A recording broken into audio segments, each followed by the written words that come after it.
Muhammad Nasir Matang atau Maulizul Akbar. Asyhadu an la ilaha illallah wahdahu la syarika lah wa asyhadu anna Muhammadan 'abduhu wa rasuluhul karim. Allahumma shalli wa sallim ala nabiyyina wa sayyidina al-Mustafa Muhammadin wa ala alihi wa ashabihi ajma'in. Amma ba'd. Rabbi shrah li sadri wa yassir li amri wahlul 'uqdatam min lisani yafqahu qawli. Segala puji bagi Allah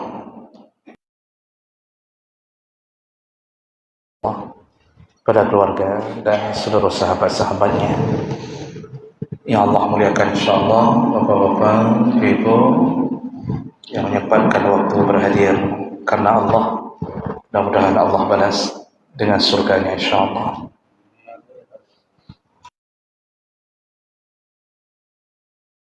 Malam ini kita sambung pelajaran kita masih di dalam bab adabut thariq, yaitu adab ketika berada di jalan. Dan ini pembahasan terakhir kita pada malam ini. Sudah banyak yang kita bahas tentang bagaimana adab-adab seseorang ketika berada di jalan, mulai dari menundukkan pandangan, kemudian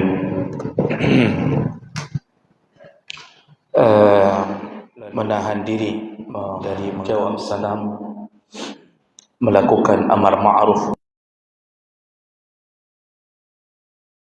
yang tersesat jalannya, kemudian menolong orang-orang yang terzalimi. Lalu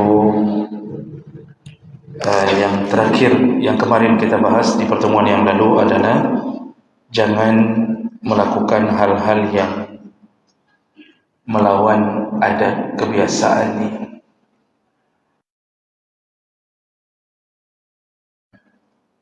Adat kebiasaan itu adalah adat kebiasaan yang baik. Jadi jangan membuat hal yang aneh-aneh. Jangan memakai pakaian-pakaian yang menimbulkan perhatian orang banyak. Jangan makan dan minum sambil berjalan, karena itu juga melawan sunnah. Selain melawan kebiasaan adat yang baik, juga melawan sunnah. Jadi intinya bahwa ketika berada di jalan itu jangan merasa bangga dengan memamerkan sesuatu yang aneh. Karena kalau kita lihat negara-negara barat, Eropa dan Amerika, itu melakukan hal yang aneh itu dianggap sebuah inovasi baru. Sehingga ide-ide itu muncul di barat, melakukan hal yang aneh. Contohnya melakukan musik jalanan. Di jalanan-jalanan kota ada yang menggelar pagelaran musik, walaupun musik itu cuma 1-2 orang. Bahkan muncul manusia-manusia silver yang mengecat tubuhnya warna perak lalu meminta sumbangan. Dan di Jakarta sudah mulai mengadopsi gaya-gaya orang-orang barat seperti itu. Tidak pakai baju, cuma pakai celana pendek, lalu mengecat tubuhnya dengan warna perak lalu minta sumbangan. Nah, itu perkara-perkara yang sebenarnya dilarang dalam agama. Dan juga kita sudah bahas minggu yang lalu, ini sebagai pengingat ulang bagi mereka yang tidak sempat berhadir karena cuaca pada waktu itu dalam keadaan cuaca hujan, banjir, jadi banyak yang tidak bisa berhadir. Selain daripada yang tadi kita sebutkan, yang sudah kita bahas di minggu yang lalu adalah adamu mukhalafatil qawanin. Di jalan itu jangan melanggar aturan-aturan yang dibuat oleh pemerintah demi kemaslahatan bersama, dan itu menimbulkan dosa. Undang-undang itu demi kemaslahatan orang banyak, maka tidak boleh dilanggar. Contoh, melanggar menerobos lampu merah. Menerobos lampu merah itu dosa. Kenapa dosa? Bukan karena merahnya berwarna neraka lalu dosa. Jadi kalau hijau itu lambang surga, kan pakaian di surga itu warna hijau. Bukan itu yang jadi masalah, tapi darar wala dirar. Hidup itu tidak boleh membahayakan diri sendiri, juga tidak boleh membahayakan orang lain. Apapun perbuatan dan orang lain, semua masuk kategori dosa besar. Saya sudah jelaskan minggu lalu bahwa kita terobos lampu merah, maka itu membahayakan bukan hanya pada dirinya, tapi juga membahayakan. Maka terjadilah kecelakaan. Kalau yang robos saja yang luka tidak masalah. Jadi masalah adalah yang orang yang tidak menerobos, dia ikuti jalur seperti lampu hijau, dia pun kena. Makanya itu tidak boleh. Tapi ada kondisi yang mudaratnya hilang. Contoh subuh, itu subuh tidak ada orang. Kita sudah jelaskan, saya subuh tidak ada orang. Kita 4:30 berdiri di bawah lampu merah, tidak ada orang. Gelap, paling ada satu, itu pun kadang-kadang bukan orang. Itu kita terobos boleh tidak? Boleh, karena ilahnya hilang, ilah bahayanya hilang. Tapi kalau dalam keadaan bukan seperti itu, tidak boleh. So, pagi, sore, siang, sore, malam tidak boleh terobos lampu merah. Dan ini bukan pesan sponsor pemerintah, tapi agama memang melarangnya. Jadi jangan kira ustaz sudah dibayar, ustaz sudah dibayar. Siapa yang bayar? Polres. Ya, tidak. Tapi memang begitu, itu melawan urusan agama masalahnya. Makanya ini perlu ditaati. Termasuk melawan arah. Melawan arah membahayakan. Itu yang kena bukan dia saja, nanti orang yang nabrak pun kena. Yang masalah nanti adalah kadang-kadang yang lebih parah kenanya orang yang jalan di atas jalurnya. Makanya melawan arah itu haram. Termasuk kondisi memberi mudarat pada orang lain. Tidak boleh. Dan ini perkara banyak di jalan yang kita harus menjaga-jaga. Jadi kalau mau belok, itu taat saja kepada undang-undang, disuruh kirim, hidupkan lampu sen. Tapi kalau sen kiri, belok kiri. Jangan lampu sen belok. Pertanyaan minggu yang lalu, bagaimana keadaan ibu-ibu ya Pak Nasir tanya, ibu-ibu yang sering kirim lampu sen kiri belok kanan. Kalau itu raja di jalan itu sering terjadi, karena saya sudah katakan bahwa sebenarnya perempuan itu tidak ditakdirkan berada di jalan. Cuma keadaan zaman menuntut mereka keluar dari rumah dan berada di jalan. Antara anak belanja, suami tidak sempat karena dituntut pekerjaan. Akhirnya istri terpaksa keluar. Disitulah perempuan kadang-kadang sensitivitasnya sebagai wanita keluar dan tidak terlalu bijak dalam menyikapi urusan-urusan jalan. Jadi ini ya suaminya lah yang berperan, kasih tahu jangan begitu. Ada yang kirim lampu sen kiri tapi tidak belok ke kanan, tidak belok-belok, ada juga. Jadi kita di belakang dia yang jaga-jaga, nyoho. Dia tidak belok-belok, lampu sen dari tadi sudah ke kiri, tidak belok-belok, ada juga. Jadi semua itu perkara, itu apa yang dibuat oleh manusia untuk kebaikan, maka tidak boleh dilanggar karena terkait dengan hadis yang menyatakan tidak boleh memudaratkan orang lain. Baik, kita lanjut. Ini malam terakhir kita bahas tentang adab di jalan. Berikutnya, adab berikutnya adalah i'anatul rajul fi hamlihi ala dabbatihi aw raf'i mata'ihi 'alayha. Di antara adab suka menolong. Kondisinya sederhana, hanya menolong orang untuk mengangkatnya ke atas kenderaannya atau membantu mengangkat barang-barangnya. Nah, itu contoh yang disebutkan oleh Nabi sallallahu alaihi wasallam. Jadi Rasulullah sallallahu alaihi wasallam berkata begini, hadis dari Abu Hurairah, hadis riwayat Bukhari dan Muslim dan Ahmad. Qala Rasulullah sallallahu alaihi wasallam, kullu sulama minan nasi alaihi sadaqah, kulla yawmin tatlu'u fihi asy-syams. Setiap persendian kita selayaknya bersedekah. Setiap persendian yang ada pada tubuh kita selayaknya hendaknya bersedekah. Dan itu dimulai dari terbitnya matahari. Artinya dari pagi sampai malam, seluruh persendian di tubuh kita ini jangan sampai tidak sedekah. Disuruh sedekah sama Nabi. Nah, kita punya berapa persendian? Nanti dari hadis Aisyah radhiyallahu anha, Nabi menyebutkan kembali, kita ini punya 360 sulam. Kita punya 360 persendian. Jadi dalam tubuh kita itu punya 360 sendi.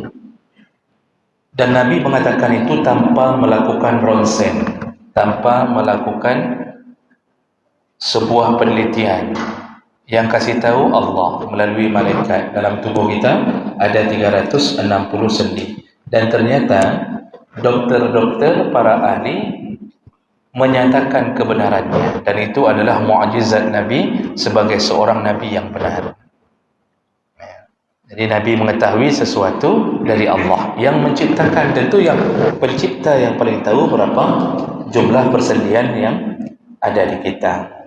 Jadi 360 sendi.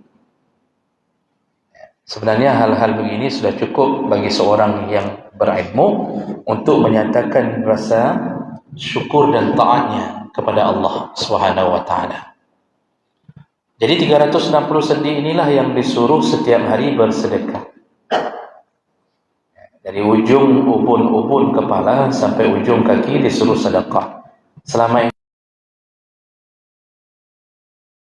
harta. Jadi kita menganggap bahwa sedekah itu ya uang.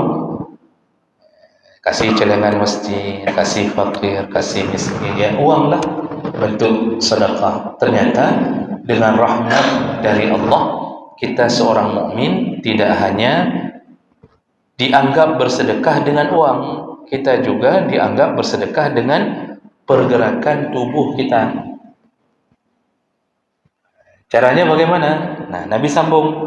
Yang pertama, ta'dilu bainal isnain sadaqah. Engkau melakukan keadilan di antara dua orang yang berseteru, antara dua orang yang sedang bertikai, sedekah. Apalagi mengislahkannya. Ada dua orang yang sedang bertikai, lalu kita islahkan, maka itu dianggap sedekah. Kita dapat pahala sedekah. Jadi setiap kalimat seorang hakim yang menyatakan, membicarakan, kemudian memutuskan pertikaian di antara dua orang, maka seluruh pergerakan hakim ini ditulis sedekah oleh Allah Subhanahu wa taala. Nah, jadi dia zikir, dia lisannya, tangannya, apapun yang dia lakukan, maka pahala itu diberi pahala sedekah. Sedekah itu kembali ke 700 kali lipat atau suka-suka Allah. Minimal 10 kali lipat. Jadi kalau sampai kita usahakan dua orang bertikai kembali berdamai, maka kita telah masuk salah satu ibadur rahman dalam Al-Quran. Salah satu hamba Allah yang paling dicintai. Nah, itu sedekah kita. Makanya Nabi SAW itu kalau ada suku yang bertikai, Nabi segera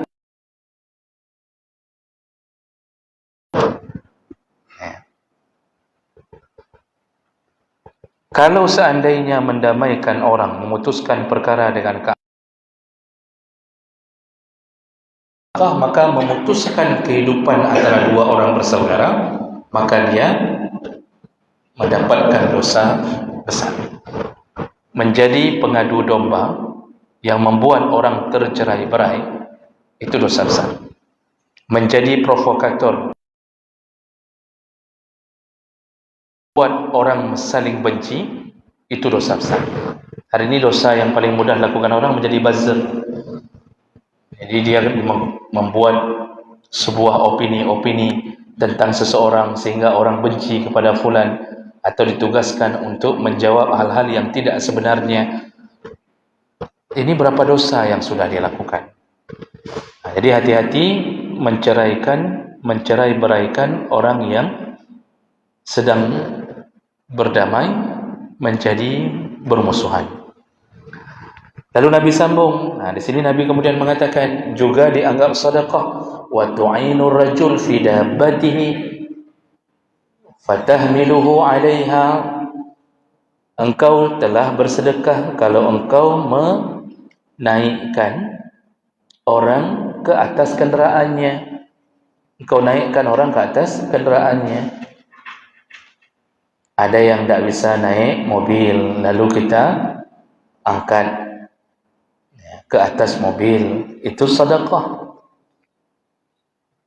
Ada nenek tua yang mungkin kakinya tidak bisa dinaikkan ke atas motor atau Honda bahasa kita, lalu kita naikkan, itu sedekah. Tapi nenek tua ya, jangan janda-janda kita naikkan semuanya. Jadi ini semua Pak, menolong orang naik ke atas kenderaannya sedekah, kata Nabi. Lalu Nabi mengatakan, "Au tarfa'u lahu 'alaiha mata'ahu sadaqah." Mungkin orangnya bisa naik, tapi dia tidak sanggup mengangkat barang-barangnya.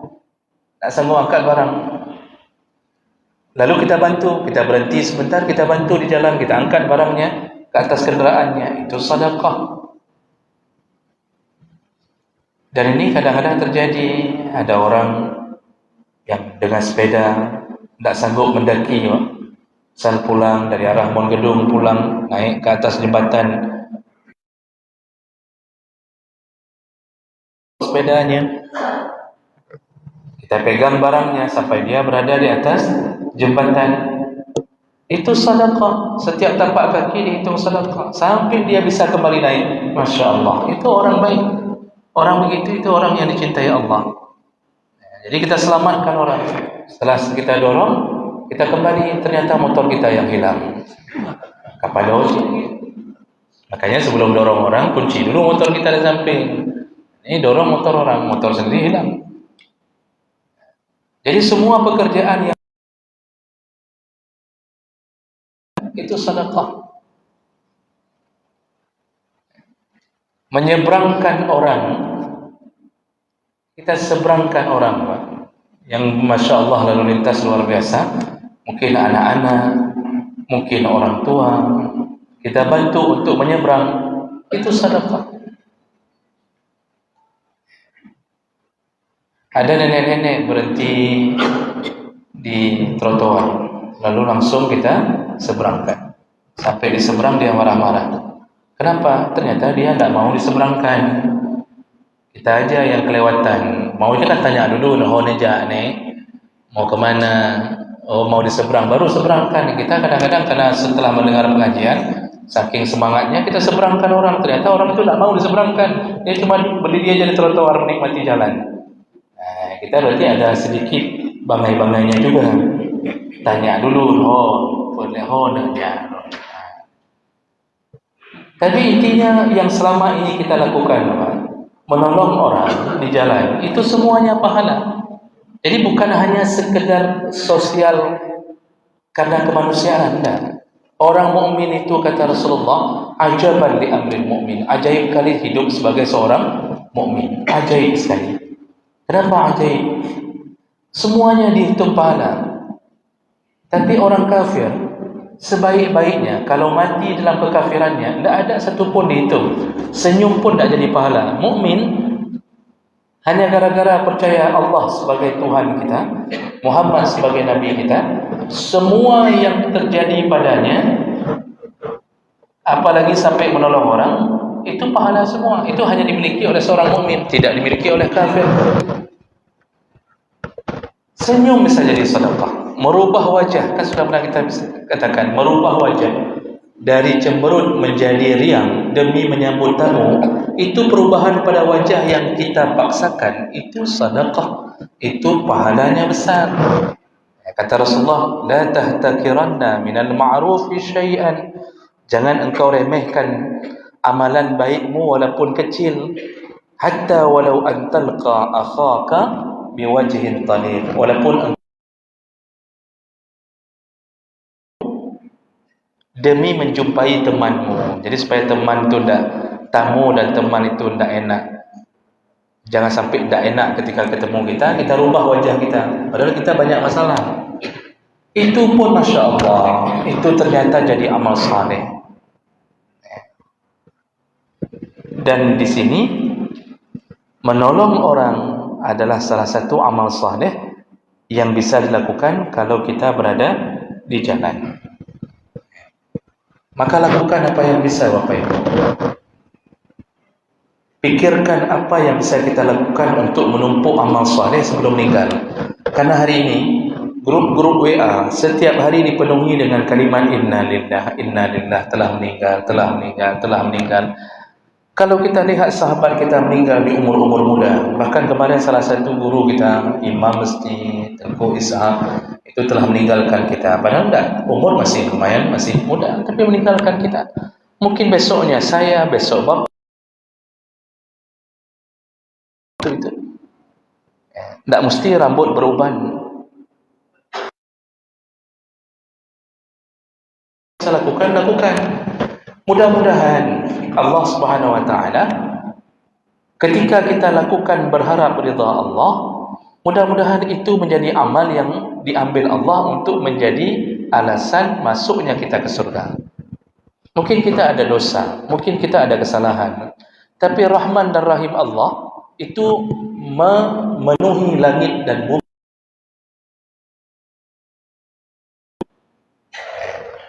Jadi jangan pikir hari kiamat itu hari dipenuhi dengan kemarahan Allah.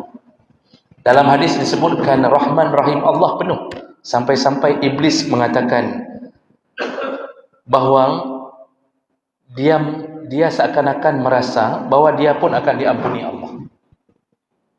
Di hari kiamat nanti seakan-akan yang benarnya dan tidak bisa kita ucapkan kalau menyelisihi Nabi.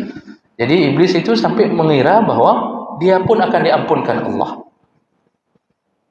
Kalau seorang pelacur menolong anjing bisa masuk surga, apalagi kita yang tolong orang tua yang di jalan terjatuh dari motor, kita berhenti, kita angkat, kita bawa motornya ke samping, lalu kita bawa orang itu ke rumah sakit. Kalau anjing yang ditolong bisa menyebabkan masuk surga, apalagi orang.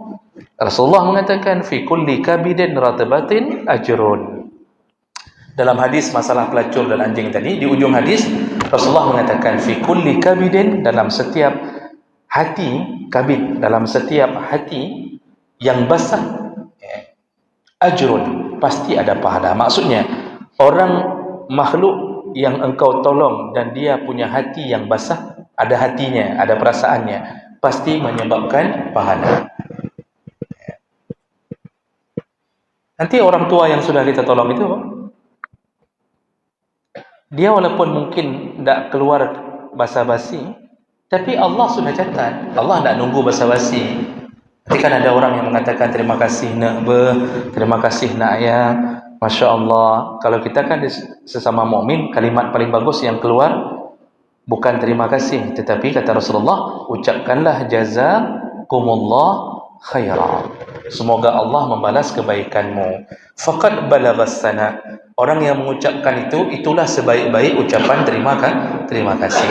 Jadi sudah pernah kita bahas, kalau bisa kalimat terima kasih dirubah menjadi jazakumullah khairan. Cuma karena kita belum terbiasa, maka mungkin nanti pas kita ucap jazakumullah khairan, orang akan mengatakan jazakumullah, baru dua gak abun jazakumullah. Jadi tanpa juga dengan Nabi suruh ucap itu. Itu yang disuruh ucap oleh Nabi. Ucapkan semoga Allah membalas kebaikanmu. Karena kita tidak balas. Orang tua tadi yang sudah kita tolong seberangkan, naikkan barangnya, kita bawa ke rumah sakit, kita bantu tolong jaga motornya, dia tidak bisa balas. Allah lah yang membalasnya. Maka tolong orang banyak-banyak ketika di jalan. Fikirkan dan lakukan apa yang bisa.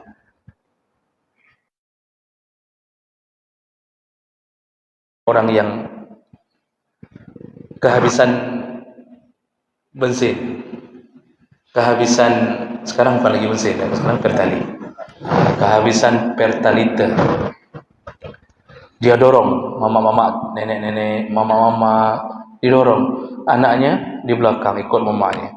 Ada kakek-kakek tua dorong motor. Apa perasaan kita lihat orang seperti itu, sedangkan kita penuh full di dalam tangki kita? Kan begitu ceritanya. Nah, ini kesempatan masuk surga. Pernah tidak terfikir kalau kita membeli satu di belakang jok mobil, jok kereta kita, lalu ketika ada orang yang sedang mendorong motor, kita turun, lalu kita tanya, ada masalah apa ibu? Ada masalah apa bapak? Habis minyak? Habis minyak. Kalau habis minyak, ini sama saya ada minyak. Kita masukkan ke dia, dia langsung bisa berjalan tanpa harus mengeluarkan keringat. Apakah itu amalan sia-sia? Tidak, Pak. Mudah-mudahan itu yang bisa memasukkan kita ke dalam surga. Jadi bensin itu bisa memadamkan api neraka, bukan menghidupkan neraka itu. Memadamkan api neraka dengan pertalite. Dan itu orang jarang melakukan. Padahal cukup banyak orang yang menghadapi kesulitan itu. Banyak sekali itu orang dorong. Kita tidak ada persiapan mau tolong. Maka belilah satu botol, isilah bensin. Dan amalan ini perlu digalakkan. Jadi benar-benar jadilah hamba yang berusaha mendapatkan ridha Allah Subhanahu wa taala. Nah, ini hadis riwayat Bukhari Muslim ini menunjukkan bahwa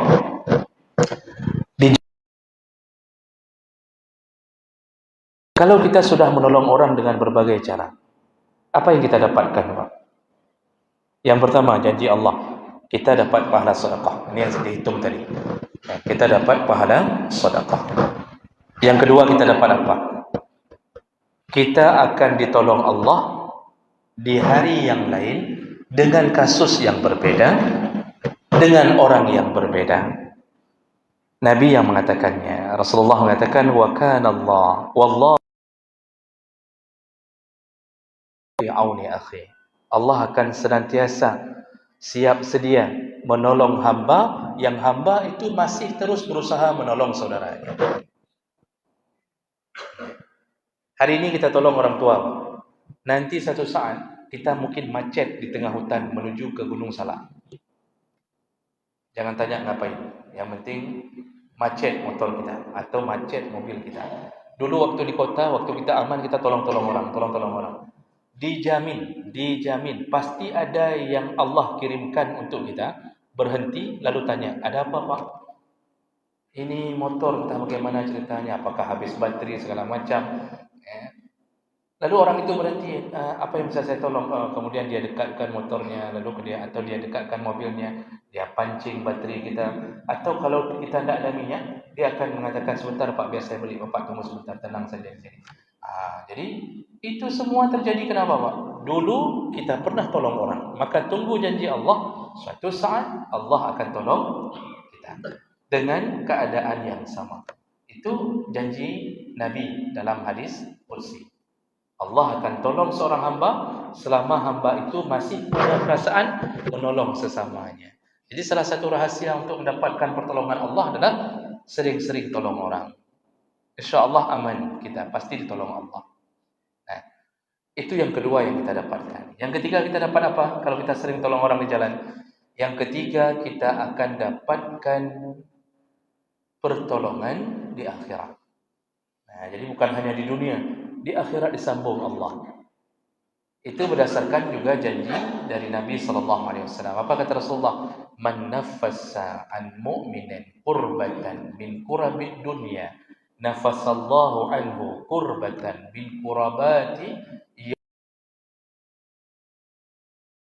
Barang siapa yang melepaskan kesulitan seorang mukmin di dunia, satu kesulitan, kurbah, satu kesulitan seorang mukmin di dunia. Jadi orang ini sudah susah sekali, tak tahu mau kemana, taruh minyak jauh sekali, SPBU jauh, mungkin waktu pagi tak ada orang yang jual Pertalite pun. Alhamdulillah kita datang, lalu kita kasih minyak, kita tolong dia, kita carikan.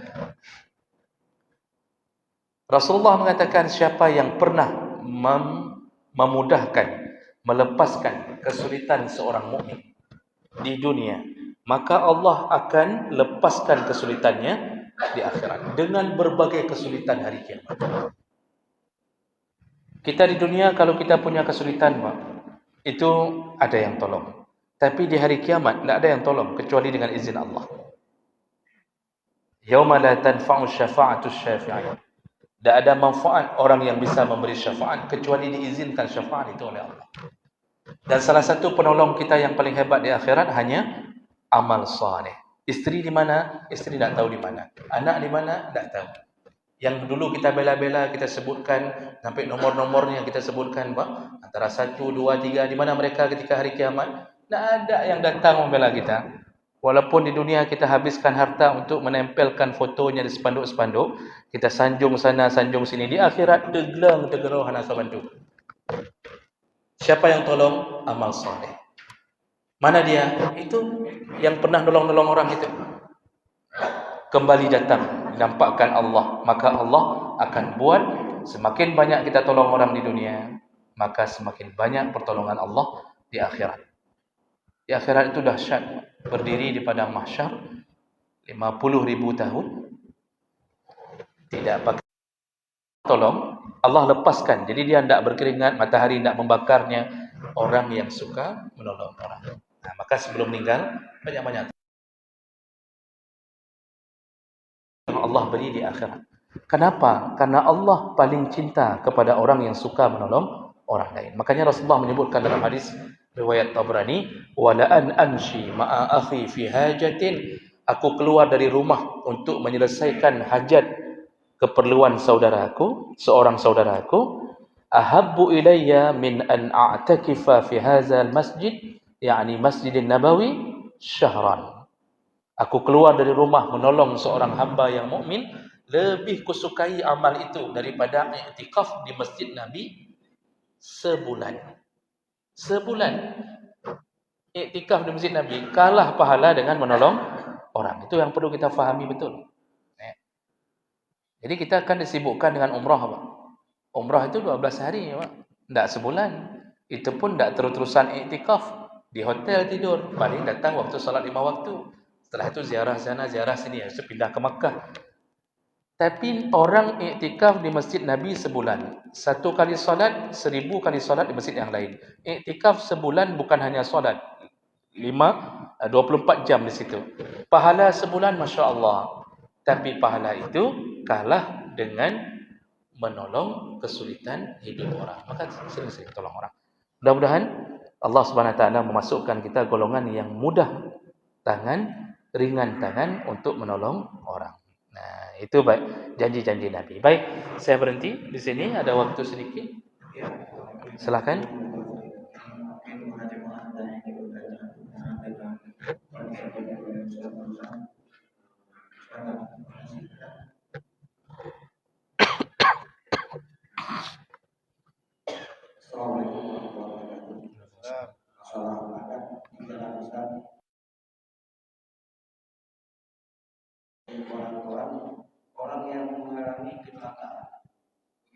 dibawa ke rumah sakit, identitasnya tak pernah ada lagi. Apakah hilang atau diambil sama orang yang menolongnya? Kalau orang yang menolong itu ambil identitas, itu bagaimana hukum? Terima kasih. Assalamualaikum warahmatullahi wabarakatuh.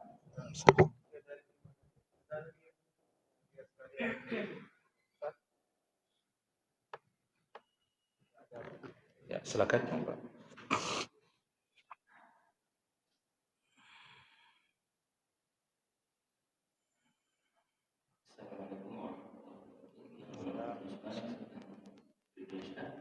Pertanyaan kami tanyakan bisa saat ini kan banyak baliho atau spanduk-spanduk cerai.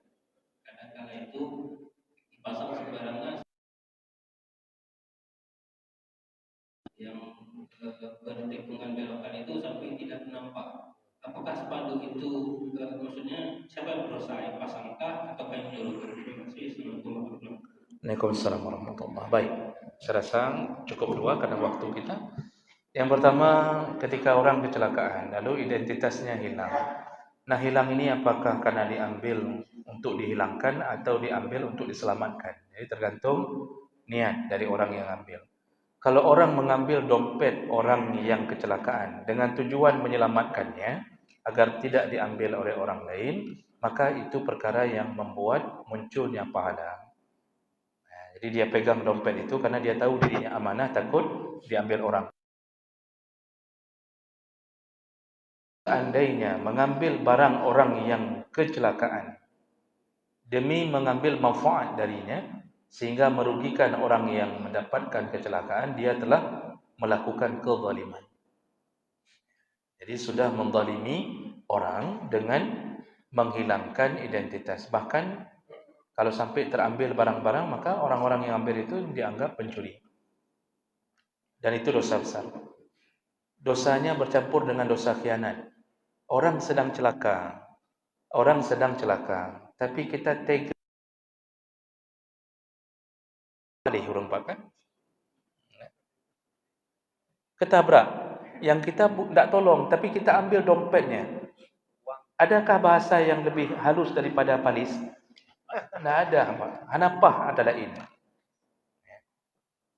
Makanya khianat bercampur dengan kezaliman orang ini. Maka hati-hati menzalimi orang yang sedang mendapatkan musibah lalu dizalimi. Jadi jangan ambil manfaat. Ada yang model tipe ngambil manfaat, yang nabrak dia ambil uang, yang ketabrak pun dia ambil uangnya, sama zalim manfaat. Jadi tapi kalau menolong demi menjaga, jadi dia jaga jangan sampai diambil orang, itu baik. Baik, itu yang pertama. Kemudian pertanyaan yang kedua, masalah pemasangan baliho. Hukum pasang baliho sebenarnya mubah-mubah saja. Mubah, tapi saya ingin menginformasikan, mungkin tidak menjadi mubah kalau yang dipasang adalah baliho yang karena foto perempuan itu akan menimbulkan fitnah. Berbeda dengan laki-laki, Pak. Tidak ada orang yang akan memperhatikannya terus, tidak ada. Kita lewat-lewat aja. Tidak ada nafsu seksual, nafsu syahwat, tidak ada. Tapi perempuan ketika dipasang fotonya itu menimbulkan fitnah, apalagi tentu di atas 100 gambar yang diambil yang paling cantik, yang tidak sesuai dengan kenyataan. Jadi kalau kita orang yang kita suruh berdiri di spanduk itu, kita tidak tahu bahwa dia ada spanduk itu. Itu fitnah. Urusan politik, tapi kita menimbulkan dosa. Nah, kemudian bagaimana kalau timbul hal yang lain?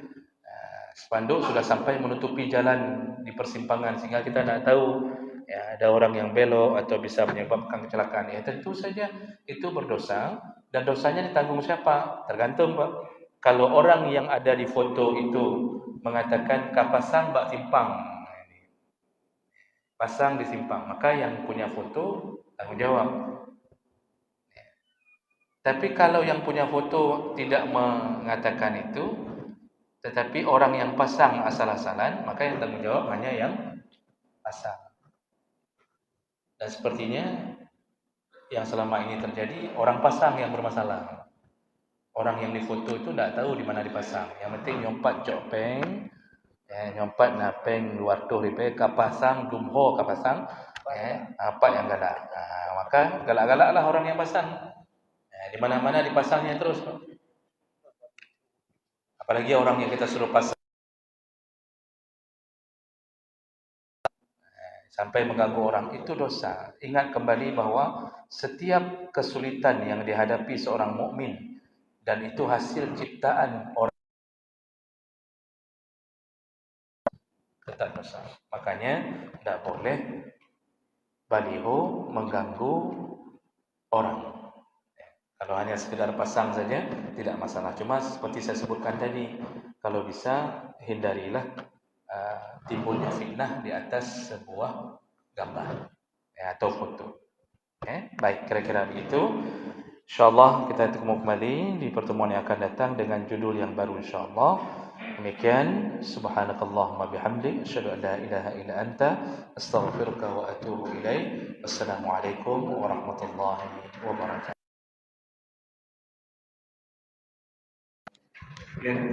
Muhammad Nasir Matang atau Maulizul Akbar.